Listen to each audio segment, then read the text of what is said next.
My name is Abigail. I am not a villain. I am a woman in love. This is my story. I met Bellamy at a coffee shop. He sat alone near the window. He looked sad and lost. His eyes were dark and empty. I felt something in my heart. I wanted to help him. I wanted to make him smile. We talked for hours that day. He told me about his life. He said he was married. My heart felt heavy, but then he explained more. My wife is cold, he said. She is cruel to me. We sleep in different rooms. We are only married on paper. I felt sad for him. He looked so lonely. He needed someone to understand him. He needed love and kindness. I wanted to be that person. We met again the next week, and then again after that. Bellamy was so charming. He made me laugh. He listened to my stories. He remembered small things about me. He brought me flowers. He said I was special. He said I saved him. You make me happy, he told me. I feel alive with you. My wife never made me feel this way. I believed every word. I believed he was trapped. I believed his marriage was dead. I believed I was helping him, but I also felt guilty sometimes. I knew this was wrong. I knew I was the other woman. Society would judge me. People would call me bad names, but Bellamy always calmed my fears. You are not the problem, he said. The problem is my marriage. It ended years ago. Antaram and I are strangers now. He told me more about her. He said she was mean. He said she controlled all the money. He said she refused to divorce him. He said she wanted to punish him. She makes my life hell, he said. I asked him when. I needed to know the timeline. I could not wait forever. 2 more months, he promised. I am preparing the divorce papers. I need to organize my finances. I need to find a lawyer. Just 2 more months. Then we can be together. I believed him. I waited patiently. I counted the days. But sometimes I felt confused. Sometimes I felt guilty. Sometimes I looked at myself in the mirror. I asked myself hard questions. Was this right? Was I a bad person? Was I destroying a family? But then I remembered his words. The family was already destroyed. Antaram did not love him. She was cold and cruel. Bellamy deserved happiness. And I could give him that happiness. I was not stealing him. I was saving him. I was the right person for him. Antaram did not want him anyway. She probably has someone else too, Bellamy said once. She does not care about me. She only cares about the house. She only cares about money. This made me feel better. If she did not love him, I was not wrong. I was just loving someone who needed love. The weeks passed slowly. I kept waiting. Very soon, just be patient, trust me. And I did trust him. I trusted his sad eyes. I trusted his gentle voice. I trusted his promises. I never met Antaram. I did not want to meet her. Bellamy said she was terrible. He said she was the enemy. He said she made him suffer. So I stayed away. I waited in the shadows. I accepted my secret role. I accepted being hidden. Because I believed in us. I believed in our future. I believed that love would win. I believed that Bellamy was mine. I believed that I was saving him. 2 months, he had said. I could wait 2 months. I could wait for true love. I could wait for our life together. I did not know then that I was wrong. I did not know that everything was a lie. I did not know who Bellamy really was. I did not know what I was part of. But I would learn the truth soon, and the truth would destroy everything. 3 months passed. Bellamy still promised me things, but nothing changed. I started to feel worried. I started to ask more questions. One Saturday morning, I went shopping. I needed food for my apartment. I went to the big supermarket. It was crowded and noisy. I pushed my cart down the aisles. I picked up bread and milk. I looked at the fresh vegetables. Then I saw her. She stood near the baby food. A small baby sat in her cart. The baby was maybe 6 months old. She held the baby with one arm. She balanced 2 heavy shopping bags. Her phone rang in her pocket. This was Antaram. I knew it was her. I saw her photo once on Bellamy's phone. My heart started to beat fast. I moved behind a tall shelf. I watched her from far away. Bellamy said she was cold. He said she was cruel. He said she was a monster. But the woman I saw looked different. She looked tired. Very, very tired. Dark circles sat under her eyes. Her hair was messy and loose. Her clothes were old and simple. Her shirt had a small stain. Her shoes were worn and cheap. I remembered Bellamy's clothes. He always wore expensive suits. He wore nice shoes and watches. He smelled like costly perfume. But his wife looked poor. His wife looked exhausted. His wife looked alone. The baby started to cry. Antaram put down her shopping bags. She lifted the baby gently. She rocked the baby softly. She sang a quiet song. Her face looked kind and warm. She kissed the baby's head. This was not a cruel woman. This was a loving mother. My chest felt tight. My thoughts became confused. Antaram put the baby back carefully. She picked up the shopping bags again. One bag tore at the bottom. Items fell to the floor. Apples rolled away. A box of cereal opened everywhere. She looked so tired. She looked like she wanted to cry, but she did not cry. She bent down slowly. She picked everything up. Nobody helped her. I wanted to help her, but I could not move. I just watched. After she fixed everything, she continued shopping. She picked up a box of diapers. She looked at the price. She put it back. She picked up a cheaper box. She looked at the price again. She put it in her cart. Then she took out her wallet. She counted her money carefully. She counted bills and coins. She looked worried.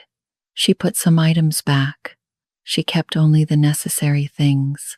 Bellamy told me she spent all his money. He said she bought expensive things. He said she was wasteful and greedy. But this woman counted every dollar. This woman chose the cheapest products. This woman looked like she struggled. I felt something break inside me. I felt doubt enter my mind. I looked at myself. My clothes were new and nice. My shoes were comfortable and clean. I slept well every night. I had no baby to carry. I had no heavy bags. I had no money problems. Bellamy gave me gifts sometimes. He took me to nice restaurants. He paid for everything. Where did that money come from? I watched Antaram walk to the cashier. She moved slowly. Her shoulders looked heavy. The baby slept against her chest. She looked like she carried the world. Bellamy said she was the problem. Bellamy said she was cruel. Bellamy said she made him suffer. But the woman I saw did not look cruel. She looked like she was the one suffering. I left the supermarket quickly. I did not buy anything. I sat in my car. My hands shook. My mind raced with questions. Did Bellamy lie to me? Was everything he said false? Was Antaram really the bad person? Or was I the bad person? I remembered all his stories. She is cold. She is mean. She controls everything. We sleep in separate rooms, but I saw a gentle mother. I saw a tired wife.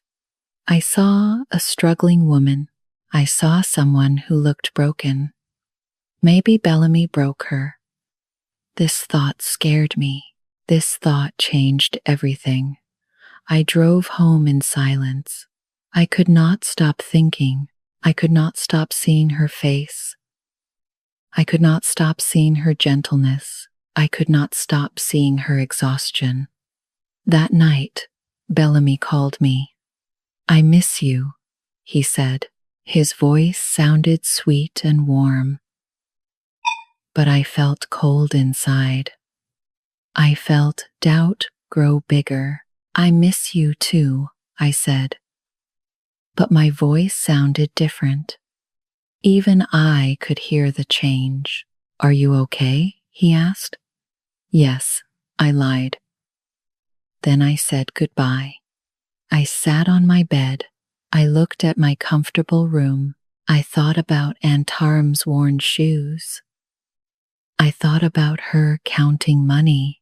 I thought about her tired eyes. Bellamy said I was saving him. But maybe I was helping him hurt someone. Maybe I was not the hero. Maybe I was part of something terrible. The doubt grew stronger. I needed to know the truth. I needed to see more. I needed to understand what was real, and I needed to do it alone. I stopped asking Bellamy questions.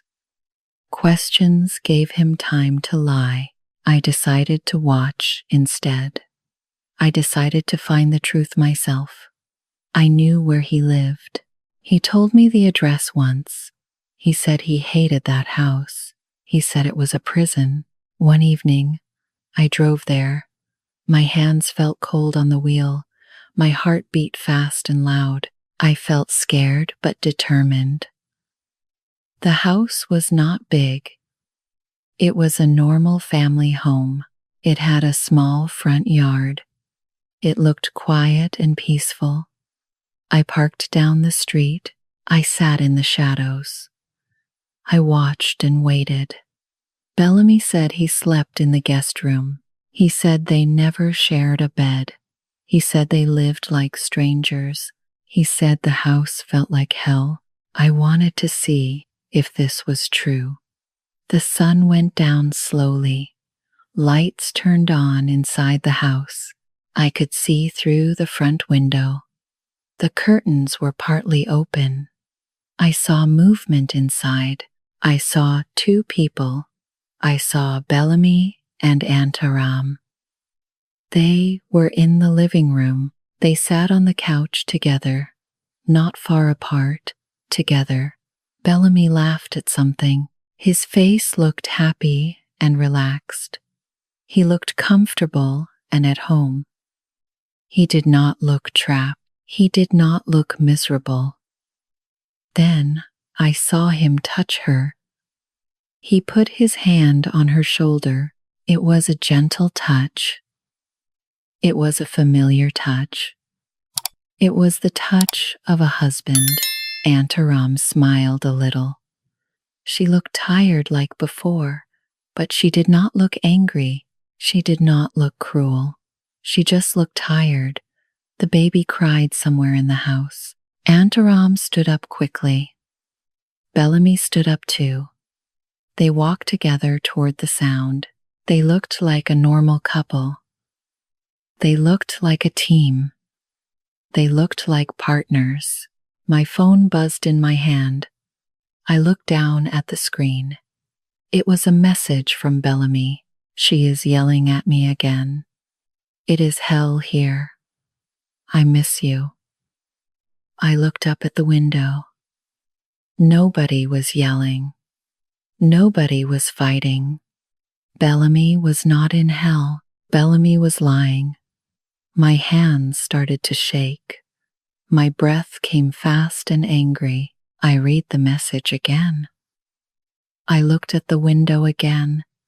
He sent me this message now, right now, while he stood in his comfortable home, while he touched his wife gently, while he played the perfect husband. Everything was a lie. Everything he told me was false. He was not trapped in a bad marriage. He was not suffering. He was not lonely. He had everything. He had a wife at home. He had a baby. He had a family. And he had me on the side. He wanted everything. He wanted a wife and a mistress. He wanted a family and freedom. He wanted to play two roles, and I helped him do it. I was not saving him. I was not the hero. I was the weapon. I was the tool he used. He used me to hurt Aunt Aram. He used me to feel powerful. He used me to have more. The anger burned inside me. It burned hot and strong. I felt stupid and used. I felt dirty and ashamed. I thought about Aunt Aram's tired face. I thought about her counting money. I thought about her worn clothes. Bellamy wore expensive suits. Bellamy bought me gifts. Bellamy took me to nice places. But his wife looked poor. His wife looked exhausted. His wife carried all the weight he took from her. He took her money and energy. He took her peace and happiness. And he gave nothing back. He was not a victim. He was not misunderstood. He was not sad and lonely. He was a liar. He was a user. He was cruel and selfish. And I was part of his game. I wanted to scream. I wanted to cry. I wanted to throw my phone. But I did not move. I just sat there. I watched the house. I watched the window. I watched the perfect picture. The picture he showed Aunt Aram. The picture he hid from me. My phone buzzed again. Another message from Bellamy. Can I see you tomorrow? I need to escape this place. You are my only happiness. My stomach felt sick. His words made me angry. His words felt like poison. I did not answer him. I started my car. I drove away from that house. I drove away fast. But I could not escape the truth. The truth followed me home. The truth sat heavy in my chest. I was not innocent. I was part of this. I helped him betray his wife. I helped him live his double life. Bellamy was the villain. But I was not a hero. I was guilty too. And now I had a choice. I could walk away quietly. I could pretend I never knew. I could save myself and forget. Or I could do something. I could stop being his weapon. I could tell the truth. I could help Aunt Aram. But that would hurt me too. That would expose my shame. That would destroy my life. I sat in my apartment. I thought about that choice. I thought about it all night. And slowly, I made my decision. I found Antaram's phone number online. It was on a business page. She did some work from home. She sold handmade items. My fingers shook over the call button. I pressed it before I could stop. The phone rang 3 times. Then she answered. "Hello," she said. Her voice sounded tired. "My name is Abigail," I said. "We need to talk. It is about your husband." There was silence for a moment. Then she spoke again. "I know who you are," she said. Her voice stayed calm. "Where do you want to meet?" We agreed on a coffee shop. It was far from her house. It was a neutral place. I sat at a corner table. My heart would not stop racing. My hands felt cold and wet. I brought everything with me. I brought printed photos. I brought screenshots of messages. I brought a timeline I wrote. I brought all the evidence. Antaram walked in exactly on time. She wore simple clothes again. She looked tired again, but her face looked calm. She sat down across from me. She did not smile. She did not frown. She just looked at me. "Thank you for coming," I said. My voice shook a little. "Why did you call me?" she asked. I took a deep breath. I pushed the papers toward her. "I was with your husband," I said. "I am sorry, but I need to show you something. He lied to both of us." I showed her everything. I showed her the photos of Bellamy and me. I showed her his messages to me. I showed her all his promises. I showed her all his lies about her. I expected her to scream. I expected her to cry. I expected her to throw things. I expected her to hate me. But she did not do any of that. She looked at each paper slowly. She read each message carefully. Her face stayed calm and still. When she finished, she looked up. "I know," she said simply. My mouth opened in surprise. "You know?" I repeated.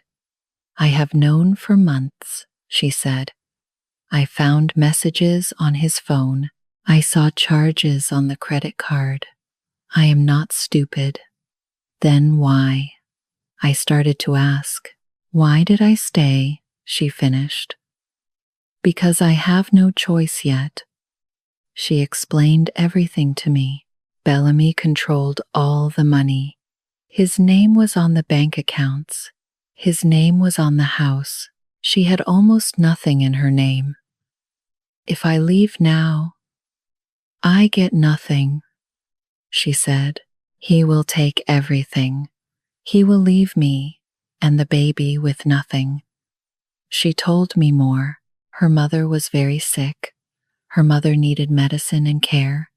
Her mother depended on her. "I need to protect my child," she said.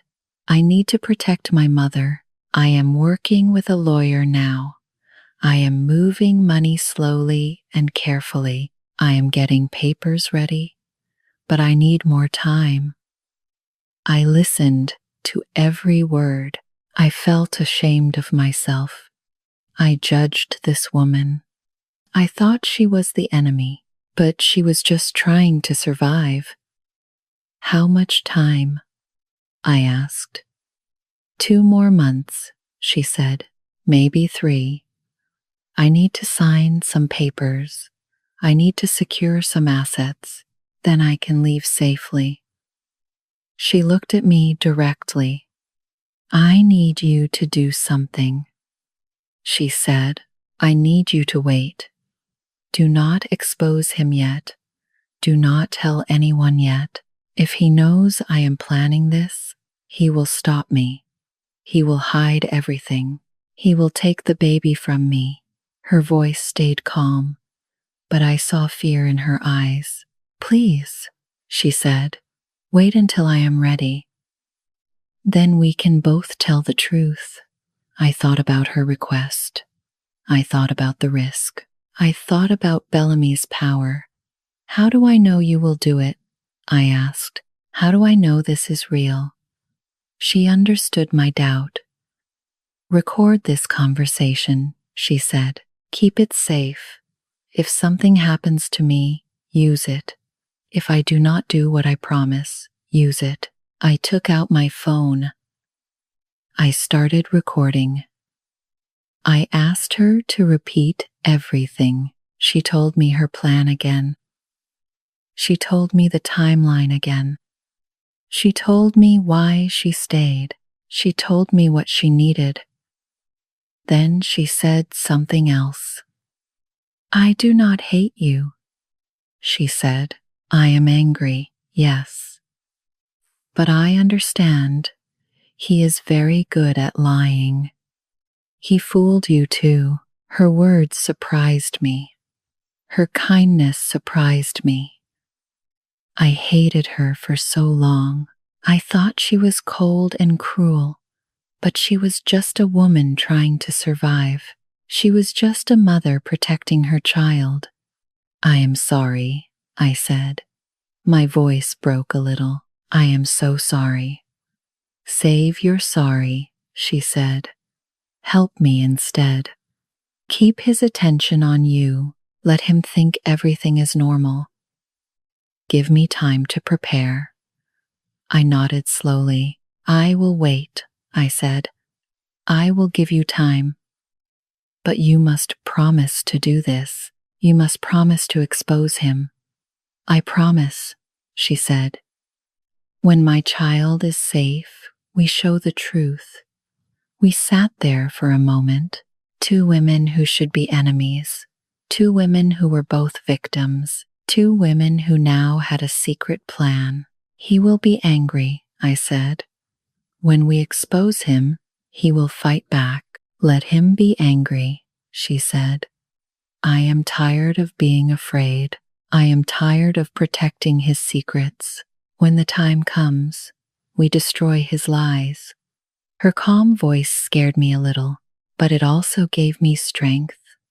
This woman was stronger than I thought. This woman was smarter than Bellamy knew. This woman was planning her escape, and I was going to help her. We left the coffee shop separately. We agreed to stay in contact secretly. We agreed on a signal. We agreed on a date. I walked to my car.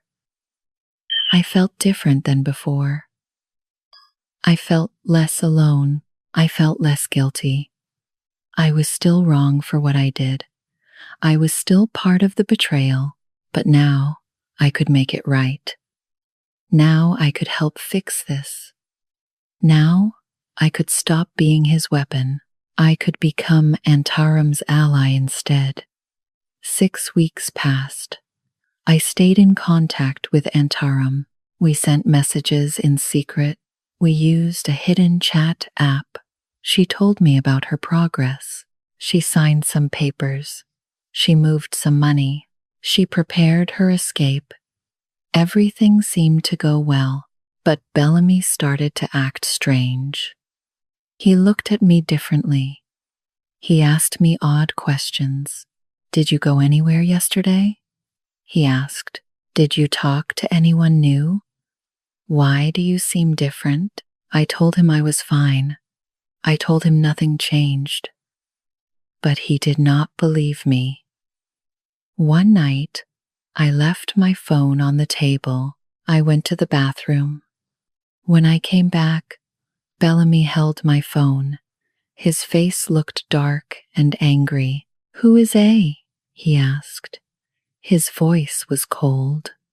My heart stopped. A was Antaram in my contacts. A friend, I said quickly.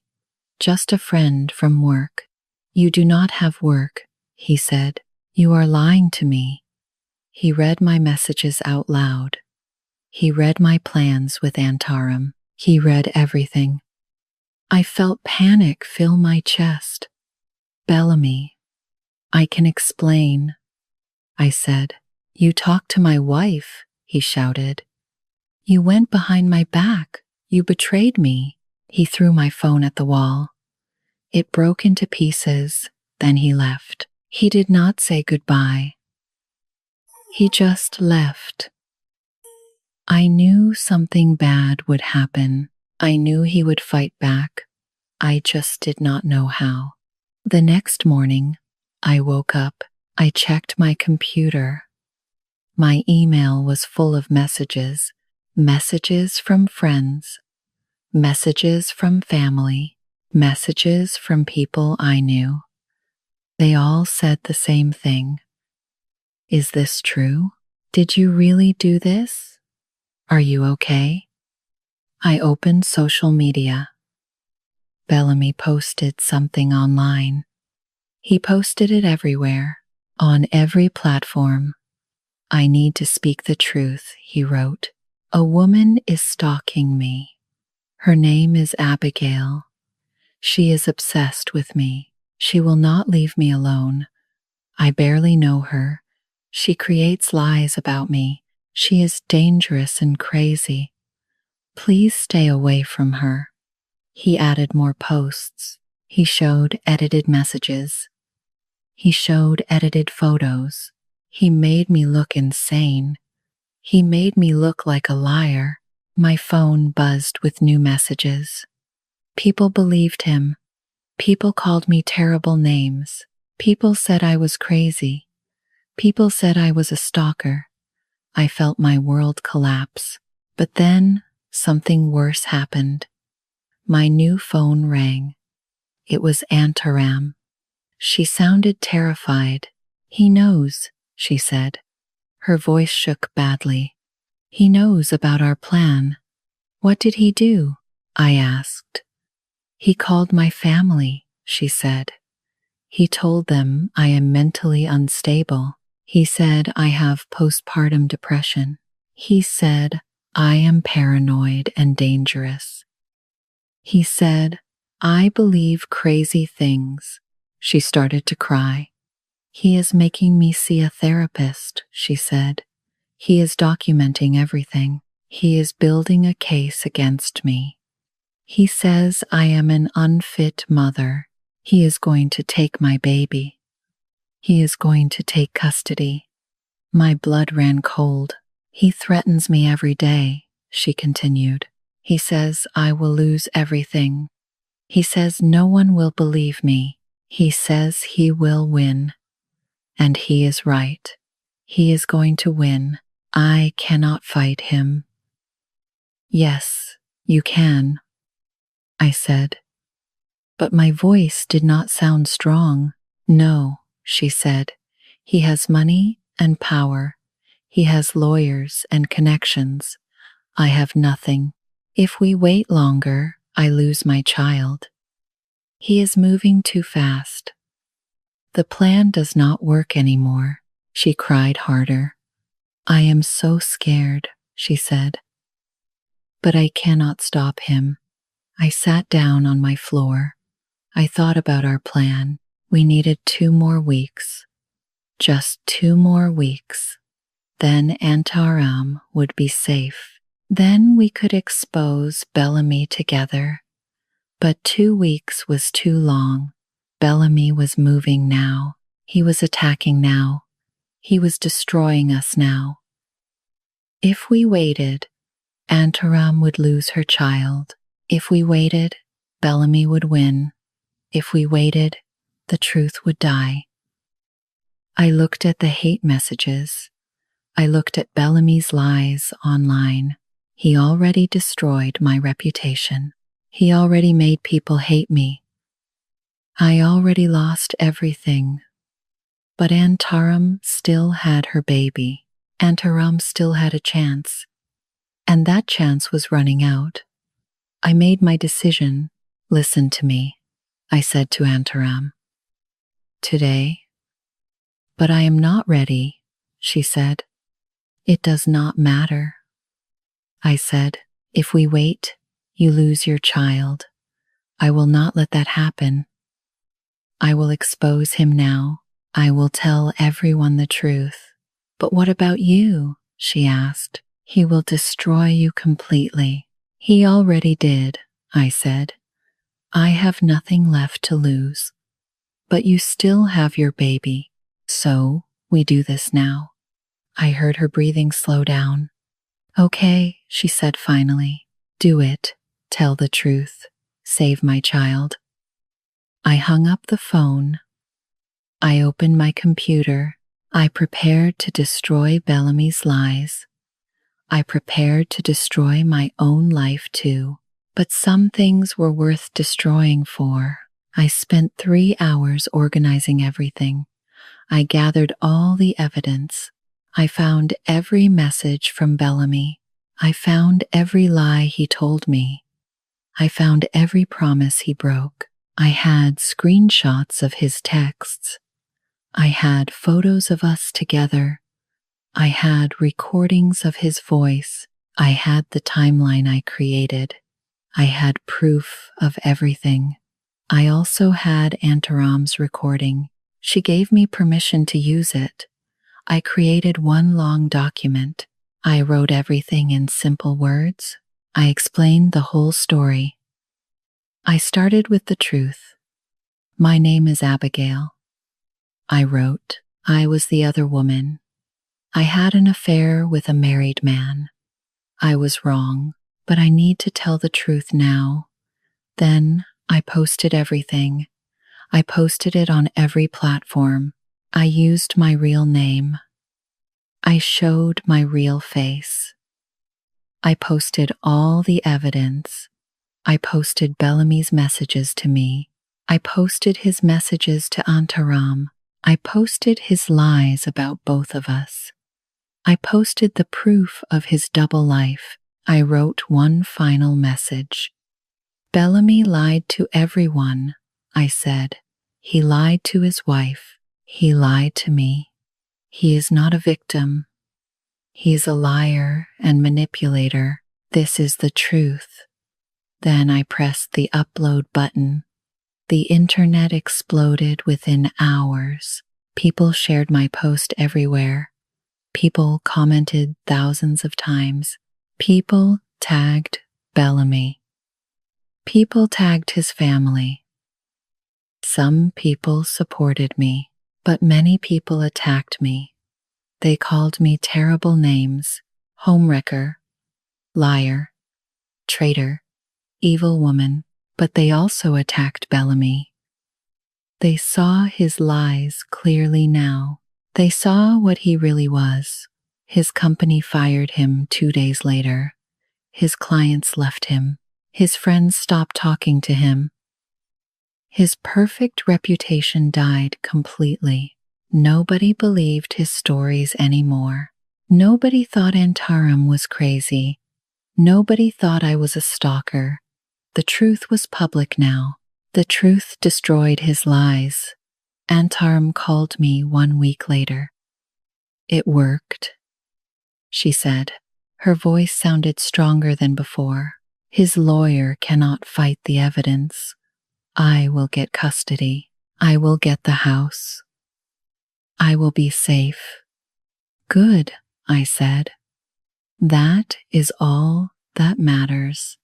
What about you? She asked. I looked around my apartment. Half my things were in boxes. I was leaving this city. I was starting over somewhere new. I lost some friends, I said. People judge me every day, but I will be okay. Thank you, she said quietly. You saved my child. You saved me. We said goodbye after that. We both needed to move forward. We both needed to heal. 3 months passed. I moved to a different state. I found a small apartment. I found a simple job. I started a quiet life. Some days were hard. Some days I felt ashamed. Some days I regretted everything, but most days I felt peace. One morning, I checked my email. There was a message from Antaram. It had no words, just one photo. The photo showed Antaram and her baby. They sat in a sunny park. They both smiled. They looked happy and free. They looked safe. I stared at that photo for a long time. I was still the villain in many stories. People still called me bad names. I still carried shame and guilt, but I saved her. I saved that baby. I stopped Bellamy from winning. I destroyed my own life to do it, but her life was worth saving. I am not a hero. I made terrible choices. I hurt people. I broke trust, but in the end, I chose the right thing. I chose truth over comfort. I chose her safety over my reputation. That photo on my screen showed me something. It showed me that my sacrifice mattered. It showed me that redemption was possible. I saved the screenshot. I looked at it when I felt low. I am the villain in their story, but I saved hers, and that is enough. Our story ends here, but your English journey continues. If this video helped you practice listening in a calm, gentle way, please support the channel. Press like, share this video with one person you care about, and subscribe to Kavico English Storytime. Every subscription is like a small sunflower in our garden. Together, they make a bright field of stories for learners everywhere. Turn on the notification bell so you never miss a new chapter. Thank you for listening, breathing, and feeling with me in simple English today.